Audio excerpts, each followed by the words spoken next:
Shitemi Hamadi is my name. I have been part of the conversations on digital disruptions and revenues in the region. We had discussions from Kenya and Uganda, and also discussions from other parts of the world. The conversations were quite interesting in breathing life to, I think, two main issues that media are grappling today. One is technology and how the digital disruption is impacting on how media generally, as it were, and that is the mainstream media. So we talk of TV, radio, and the newspapers. How that is going on, especially in terms of operation, both operationally, but also external factors, those looking at audiences. And the next one is about revenues. And why revenues is important is because majority of media, perhaps even 98% of media in this region are actually private media.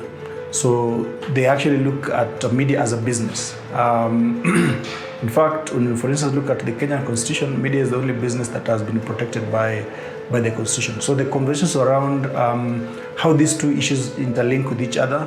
So when you're looking at from a digital perspective, disruption from the audiences, disruption of the platforms, and how media is embracing them or otherwise. And from a revenue perspective, is about how revenues are being generated from these platforms. It was very interesting, I think, to listen to other panelists speak to findings, which, I mean, though everyone was collecting data and researching independently, they were saying the same thing, that audiences are ready to pay for content.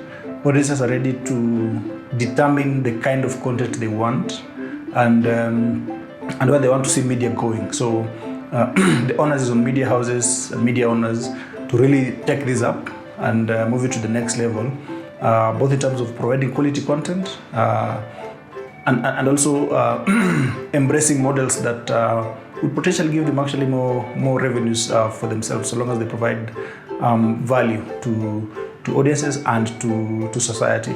My expectation is that one, this becomes a continuous conversation. It does not end with these few days that conversations are happening. I'm looking forward also to seeing how these conversations can also go into institutions of higher learning.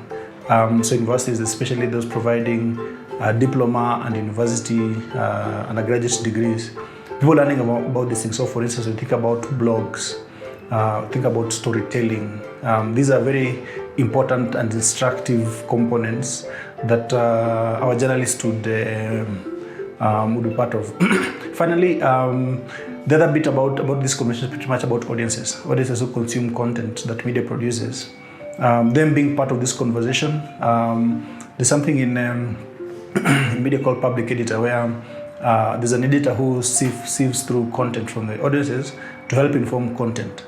And so I'm looking forward to more audiences being part of this conversation and instructing as to what they feel they should see and they should read and should watch in our media houses, so that media practitioners don't just speak to themselves and then imagine that they'll provide the future, or that they'll have a future that they want.